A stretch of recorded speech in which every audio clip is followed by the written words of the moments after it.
어, Saturday, June 12th, 2021 읽기혁명 중주니어 리딩 클럽에서 독서를 시작합니다. 하프스팅 교독과 함께 꿈을 이루는 6일 강의 수업. 오늘은 페이지 144쪽부터 읽도록 하겠습니다. 청소만 잘해도 인생이 멋지게 바뀐다.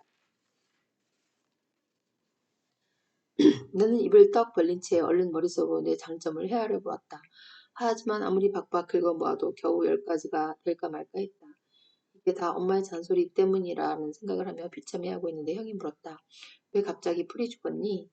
그게 제 자신이 너무 한심해서요. 장점은 별로 없고 단점만 수두룩한 것 같아요.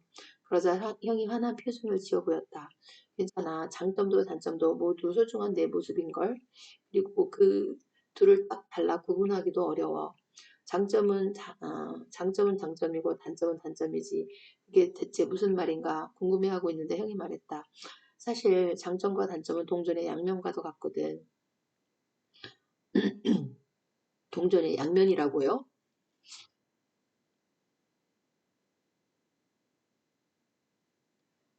응. 한 가지 특성이 상황에 따라 장점도 되고 단점도 되는 거야. 내가 점점 더 모르겠다는 표정을 짓자 형이 얼른 설명을 해주었다. 의지가 강한 사람을 떠올려봐. 상황이 어려울 때 그의 의지는 분명 큰 장점이 될 거야. 흔들림 없이 앞으로 나아갈 수 있으니까 말이야. 하지만 그런 사람일수록 고집도 세기 때문에 자칫 잘못된 판단을 밀고 나갈 우려도 커.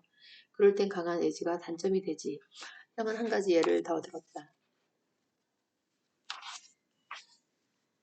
우유부단한 사람도 마찬가지야. 상황이 다급할 땐 그런 면이 단점이지만 신중한 판단이 필요할 땐 오히려 장점이 될 수 있어. 여러 사람의 의견이 차근차근 귀 기울일 수 있거든. 장점과 단점이 딱 정해진 게 아니라는 형의 말을 소리를 들으며 왠지 모르게 안심이 됐다. 내가 가진 수많은 단점들이 조금은 쓸모 있을지도 모른다는 생각이 들어서였다. 그러다 문득 궁금해졌다. 형, 그런데요. 아무리 해도 도무지 장점으로 바뀌지 않는 단점들은 어떻게 해요? 약속에 자주 늦는다든지 집중력이 부족하다든지 뭐 그런 것들이요. 그럴 땐 최강의 방법을 써야지. 스스로 안아주기 말이야. 네. 형이 수업 시간에 하는 이야기들은 대부분 낯설어서 한 번에 알아듣기 힘들었다. 고개를 갸웃거리는 나를 보며 형이 말을 이어갔다. 스스로 안아주는 건 단점을 있는 그대로 받아들이는 걸 말해. 바꿀 수 없는 단점 때문에 속상해하거나 슬퍼지면 자신을 향해 가만히 속삭이는 거지. 그래, 단점아, 내 안에 내가 있다는 거 잘 알고 있어. 속상할 때도 있고 슬플 때도 있지만 그래도 난 너를 있는 그대로 받아들일 거야. 너도 나의 소중한 부분이니까 하고 말이야. 그 말을 들으니 문득 지난 시간에 배운 게 생각났다. 왠지 알 것 같아요. 지난 수업에 들었던 감정 어루만지기는 거랑 비슷한 거죠? 형이 고개를 끄덕였다. 맞아. 모든 문제를 해결하는 첫걸음은 있는 그대로 받아들이는 데 있어. 나쁜 감정이든 고칠 수 없는 단점이든 그걸 판단하거나 비난하지 않고 가만히 바라보면 그때부터 그것들이 좋은 방향으로 흘러가지. 그걸 알아차렸다니 여태까지 함께한 시간들이 결코 헛되지 않았구나. 형이 내 머리를 쓰다듬어 주자 나는 얼굴이 빨개졌다. 형이 말했다. 이제 다음 시간이면 우리 수업도 마지막이야. 네, 마지막이요.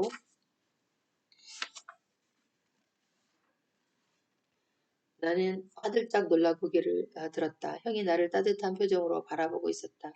하지만 난 미소 지을 수가 없었다. 언젠가는 끝날 걸 알고 있었지만 너무 갑작스럽다는 생각에 서운한 마음이 사정없이 밀려왔다. 다음이 정말 마지막이에요? 나는 바보처럼 한 번 더 물었다. 응, 내가 알고 있는 건 거의 다 가르쳤어. 다음 시간에 가장 중요한 걸 배우고 나면 넌 이제 나 없이도 잘할 수 있을 거야. 그렇게 말하면서 형은 자리에서 일어섰다. 형이 오늘따라 더 커 보였다. 생각해보니 형이랑 만난 지도 벌써 한 달이 넘어가고 있었다. 이제 곧 여름방학이 끝나면 형은 미국으로 가고 난 다시 학교 생활로 돌아갈 것이다. 형을 따라 나도 자리에서 일어났다. 매번 형이 그랬던 것처럼 현관까지 배웅할 작정이었다. 그런데 형은 방을 나가지 않고 벽 쪽에 놓인 책장으로 가더니 거기에 꽂힌 책들을 둘러보기 시작했다. 형의 눈길이 아무렇게나 책을 쑤셔 넣은 둥판에 머물렀을 때 얼굴이 화끈 달아올랐다. 형은 책 한 권을 뽑아 책장을 넘겨보더니 또 다른 책을 뽑아서 들여다보았다. 그러고는 빙그레 웃으며 말했다. 이 칸에는 새 참고서랑 문제집만 따로 모아두었구나. 아, 그게요. 나는 잠깐 동안 망설이다 그냥 사실대로 털어놓기로 마음먹었다. 있는 그대로 인정하는 게 가장 좋은 해결책이라고 하지 않았는가. 사실 이 책장은 거의 손도 대지 않은 참고서랑 문제집으로 가득해요. 새로운 게 나올 때마다 얼른 사버려야 안심이 되거든요. 매번 후회하면서도 안 사면 불안해서 또 서점을 기웃거리게 돼요. 맞아, 예전에 나도 그랬어. 형은 고개를 끄덕이더니 책상 앞에 놓여있던 의자에 앉아 책장을 물끄러미 쳐다보기 시작했다. 나는 침대에 털썩 앉아서 형을 기다렸다. 한참 뒤 형이 나를 돌아보며 말했다. 혹시 청소의 힘이라는 말 들어봤니? 청소의 힘이요? 그게 뭔데요? 필요 없는 걸 버리고 깨끗이 청소하면 인생이 멋지게 바뀌게 되거든. 그게 바로 청소의 힘이야. 어, 겨우 청소하는 걸로 인생이 바뀐다니 예전 같으면 코웃음을 쳤겠지만 내가 모르는 의미가 있을 것 같았다. 내가 잠자코 듣고 있자 형이 말을 이어갔다. 1980년대 뉴욕시는 범죄의 온상이었어. 한 해 60만 건 이상의 사건이 일어날 정도였으니 말이야. 그런데 90년대에 들어와 범죄의 건수가 급격히 줄어들었어. 그 원인이 무엇이었을까? 글쎄요, 뭔가 대단한 범죄 수탕 작전이 있었겠거니 생각하며 나는 고개를 저었다. 그러자 형이 빙그레 웃으며 말했다. 바로 청소였어. 네, 정말이요? 나는 눈을 휘둥그레 뜨고 형을 보았다. 그 당시 데이비드 칸이라는 사람이 뉴욕시의 새로운 교통국장이 되었는데 그 사람이 제일 처음 시시한 일이 지하철 역사 주변에 낙서를 지우고 쌓인 쓰레기를 청소하는 거였어. 그런데 주변이 깨끗해지면서 놀라운 일이 생겼어. 지하철에서 벌어지던 범죄 사건이 75%나 줄어든 거야. 청소가 범죄를 줄였다니 정말 믿기 어려운 일이었다. 형이 밝은 표정으로 말을 이어갔다. 세상의 모든 것은 서로를 끌어당기는 법이야. 좋은 것은 좋은 것을 끌어당기고 나쁜 것은 나쁜 것을 끌어당기지. 우리는 보통 1만 개가 넘는 물건을 갖고 있어. 그 가운데 대부분은 쓸모없는 것들이지. 음.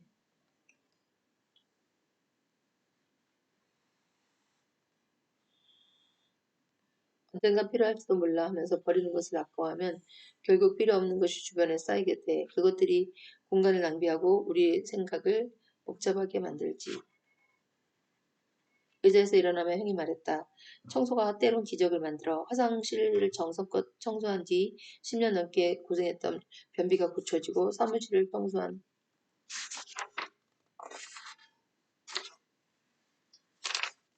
청소한 뒤 귀로 가던 회사가 다시 살아나기도 해. 공부도 마찬가지야. 방을 청소하면 좋은 일이 생기기 시작해. 믿기 힘들겠지만 그게 바로 청소의 힘이야. 형을 따라 방문을 나서면서 나는 책장을 힐끗 보았다. 언젠가 필요할지도 모른다는 생각에 버리지 못하고 모아둔 책들이 책장을 가득 메우고 있었다. 형이 말하지 않아도 이번 숙제가 무엇인지 알 수 있었다. 음. 대문 앞까지 형을 배웅한 뒤 나는 동네 슈퍼에 가서 커다란 종이 상자를 5개나 얻어왔다. 그날 저녁 공감에서 찾아난 목장갑까지 끼고 책장을 한창 뒤적이고 있는데 엄마가 방문을 빼꼼 열었다. 예, 지금 뭐하니? 아까부터 방에서 꼼짝도 하지 않고 그러더니 화들짝 놀란 표정으로 잔소리를 하셨다. 어휴, 방골이 이게 뭐니? 겨우 사람 사는 곳처럼 되었나 싶더니 온통 헤집어 놓은 책장을 보고는 엄마가 기가 막힌 표정이었다. 나는 빙그러 웃으며 말했다. 형이 내준 숙제예요. 내일 아침까지 다 정리할 테니 너무 걱정 마세요. 엄마가 영 못 믿어하는 표정으로 방문을 닫은 뒤 나는 하던 청소들을 다시 이어갔다. 휴, 보지도 않을 책을 이렇게나 쌓아뒀네. 여길 다 정리하면 책장 속이랑 침대 아래도 몽땅 치워야지. 깔끔해진 내 방을 상상하며 나는 부지런히 손을 돌렸다. 정리를 한다는 게 이렇게 신나는 일인지 왜 진작 몰랐을까 하면서 말이다. 내일 아침이 되면 아마 이 책장엔 책이 20권도 남아있지 않을 것이다. 잡동사니로 가득한 책상 서랍도 마찬가지고 말이다. 문득 오늘 내 방에서 수업을 한 게 우연은 아닌 것 같다는 생각이 스쳤다.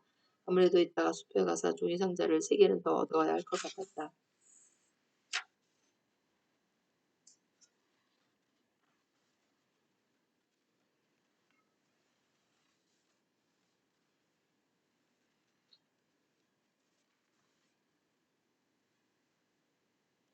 오늘은 153초까지 읽었습니다.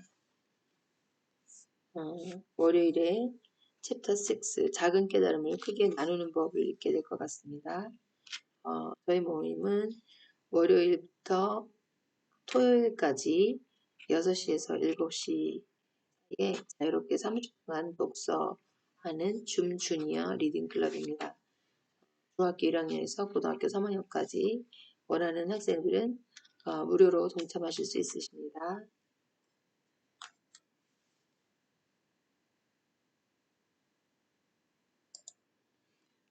굿모닝. 4분 정도 남았는데 제가 읽은 챕터가 큰 챕터가 끝나서 독후감을 나누도록 하겠습니다.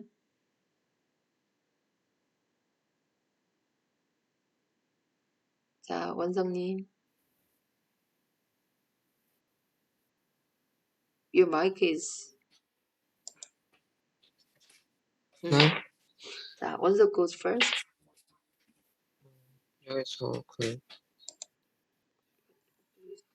네사라는 애가 사람이 있었는데, 이 사람의 고모가 책 제목 이렇게 한번 보여주시고.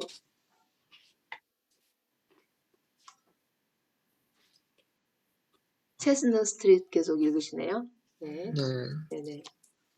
여기서 네사라는 사람이 나오는데, 그 사람의 고모 엘리자베스가 있거든요. 그 사람이 엘리자베스 고모가 네사가 사는 엄마랑 아빠랑 동생들이랑 사는 집이 있는데 그쪽으로 온다는 거예요. 그래가지고 고모가 그래도 손님이니까 집을 청소를 하는데 그때 네사 엄마가 하는 말이 엘리자베스 고모가 없으면 집은 아수라장이고 청소를 절대 안 할 것 같다고 해가지고 했고, 그러다가 엘리자베스라는 사람이 와가지고 맛있는 주스를 한 잔씩 사주러 뭐라고 해야 되지? 비싼 음료수점에 갔어요. 그래서 거기서 음료수를 한 잔씩 마시는 그런 기쁨까지 읽었어요. 특별히 읽은 뭐 느낀 점 같은 거 있으신가요? 이쪽에서 엘리자베스 고모가 없으면 청소를 안 할 거라는 말이 너무 웃겼어요. 그래요? 오늘도 선생님 청소에 관한 부분 책 읽었는데 재밌네요. 나중에 좀 나누고 우리 자 예진님 독후감 나누겠습니다. 네. 제가 한 책을 여는 주인공은 코로나 때문에 직장을 잃어서 알바라도 뛰어야 되는데 그 자신의 형이 택배 배달하는 그런 일을 할 수 있다고 하면서 같이 그 일을 하게 되었는데 그날 그 주인공이 마스크를 안 쓰고 왔단 말이에요. 네. 그래서 거기 있던 같이 일하던 동료가 여기서 마스크 안 쓰면은 안 된다고, 안 쓰면은 우리 회사 다 망하고, 그리고 코로나 걸릴지도 모른다면서 거의 쫓겨나듯이 나왔어요.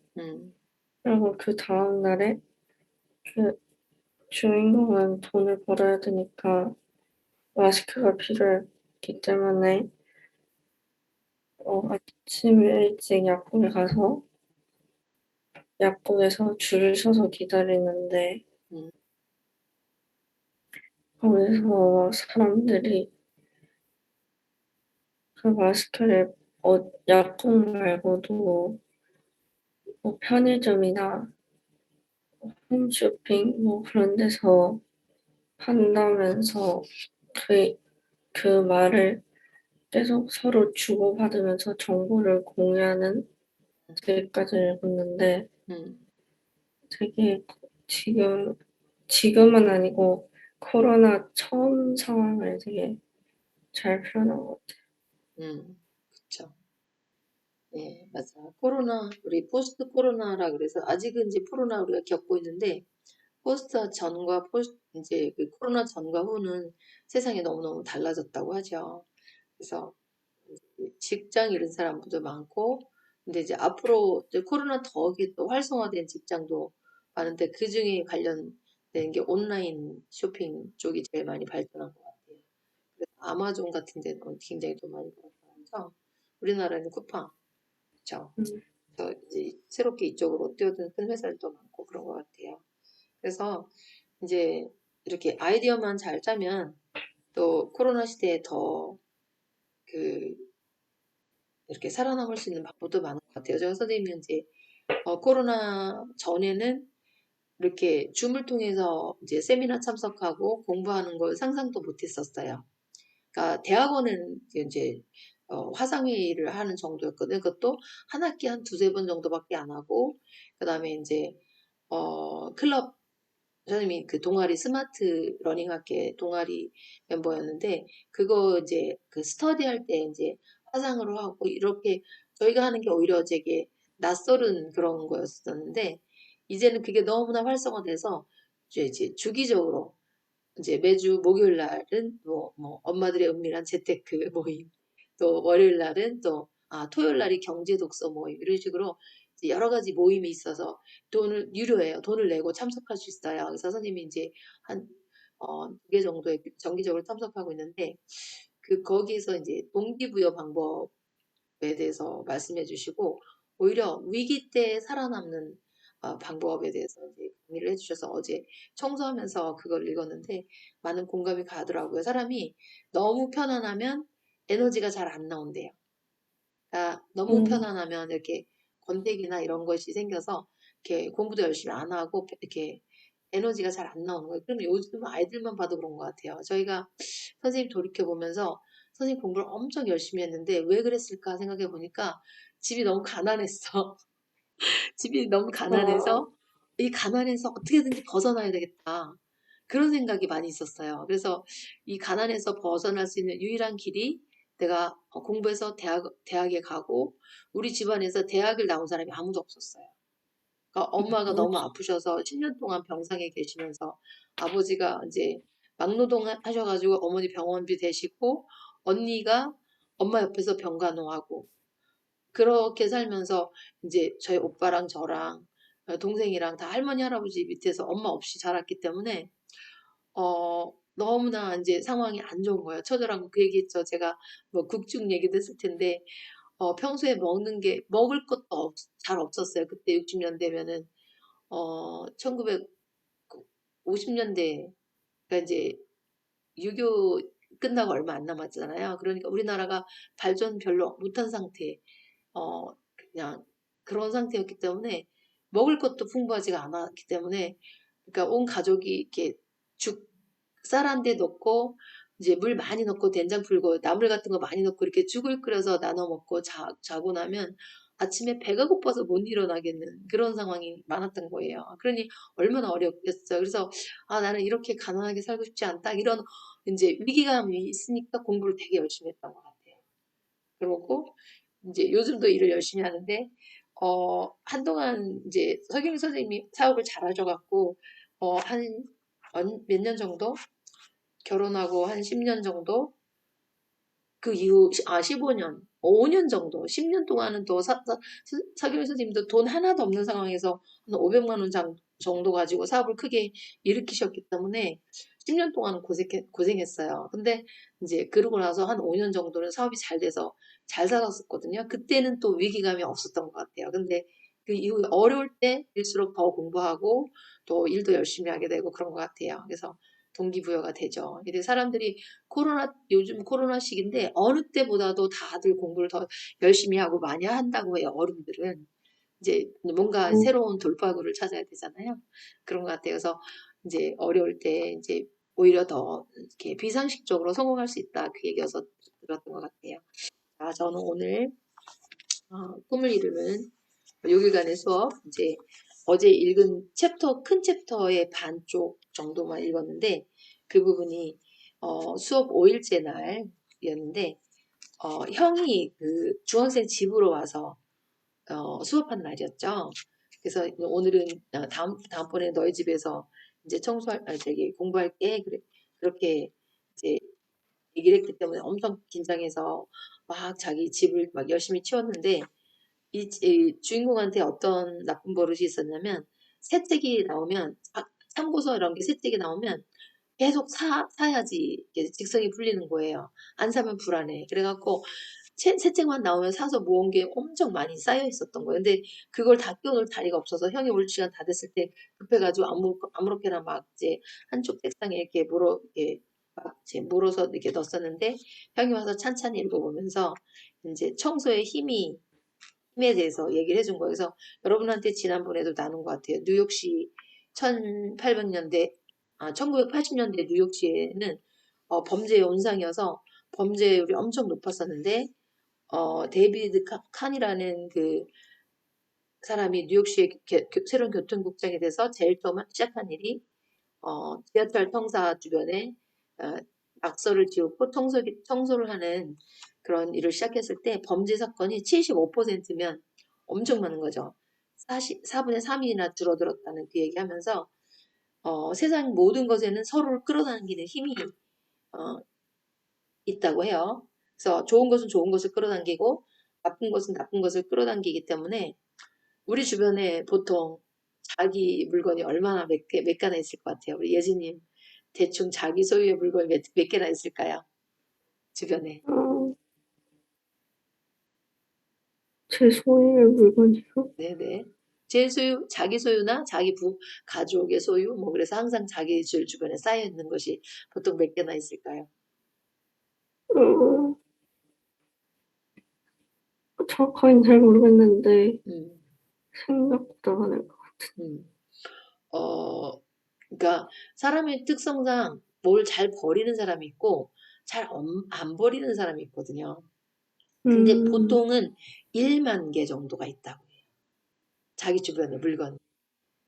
그래서 아, 근데 그 가운데 대부분은 쓸모가 없는 거예요.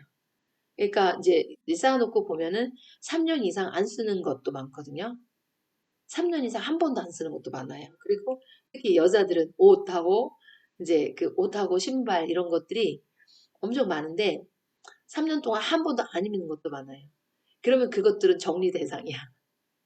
그래가지고 어, 네, 그래서 안 좋은 이게 오래된 것들은 이제 쌓여 있으면 불필요한 이제 공간을 낭비하면서 생각을 복잡하게 만든다고 해요. 그래서 생각만 잘해도 청소만 잘해도 기적이 일어나서 어떤 사람은 이제 그 화장실 청소를 깨끗하게 했더니 자기 이제 그 건강 문제가 해결된 사람도 있고 어떤 회사는 사무실 회사를 청소를 깨끗이 했더니 기울어 가던 회사가 다시 살아나기도 하고 이렇게 좋은 놀라운 일들이 생기기 시작한다고 해요. 그래서 저도 진짜 물건 안 버리는 사람 중에 하나거든요. 그래가지고 엄마랑도 계속 많이 트러블이 있는데 음식도 되게 안 버리는 쪽이에요.